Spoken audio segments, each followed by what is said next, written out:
Thank you, Mr. Speaker. Obviously, I will support this initial funding, but my concern is that too little, too late, not enough. Crumbs for the victims, negligence for communities that are still in harm's way, that might experience the same exact disaster, not might, will, if we don't act. Fire victims deserve more. Our communities demand more. In my district, in the last 48 hours, we've had 4 fires break out, and thankfully, our first responders put them down. My district has had devastating fires, and I know many of your districts also have had devastation. How many more fires do we have to undergo and experience before we actually solve some of the policy failures that have led to the higher risk? We can actually fireproof California. I know you're trying to do a lot of proofing of California, but the most important thing that I think Californians want from every political party, they want to fireproof California because that is a real danger to our communities. If we're going to fireproof California, we are obliged to address 3 failures of state law and policies right now. Number 1, prevention. We will not be able to prevent and reduce risk until we clear brush. But our environmental regulations, laws imposed by this body, regulations imposed by agencies that are supposed to be answerable to this body, prevent communities, property owners, from actually clearing defensible space.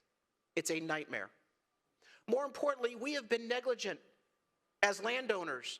The state lands, local lands, we have been negligent in clearing our own lands of the brush. That requires funding. It also requires oversight and accountability. Nothing in this bill accomplishes that. Second, prevention has to be coupled with response. We have to fully staff our fire response agencies. And right now, our firefighters are basically social workers in a lot of communities because of the homelessness epidemic that we are creating in this state. The 911 calls, diverting those precious resources, and let's also be clear, they have to respond to a lot of fires that are set by migrant camps, by homeless camps. Let's deal with those issues. Third, rebuilding.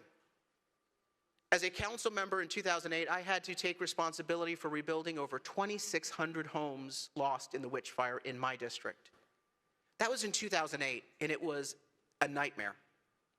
Government regulations, the state building code, made it so expensive, so time-consuming for those fire victims to get their lives back in order.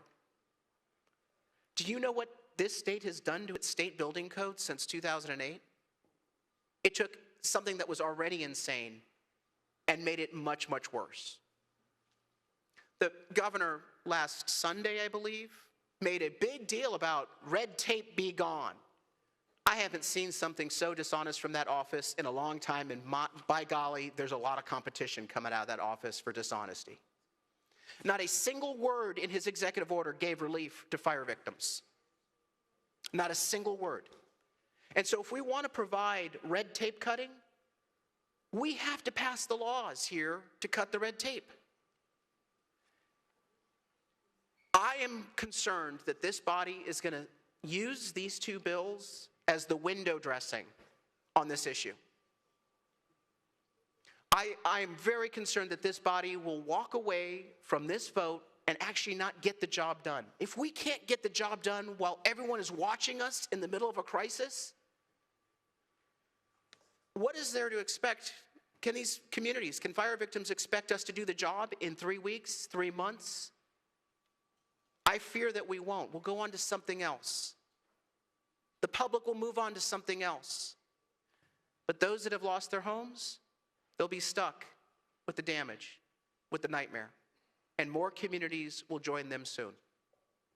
So while I support these 2 bills, 30 seconds. It's not enough.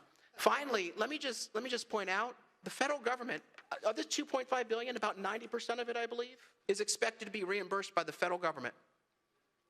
We're going to the federal government, so but none of us should get credit for this money, by the way. The state lawmakers don't get credit. This is federal money coming for reimbursement. Let's be clear about who's giving the money.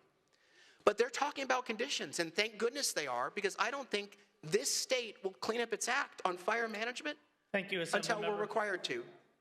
So be careful about what we're spending today. Without the reform, you may not get the revenue.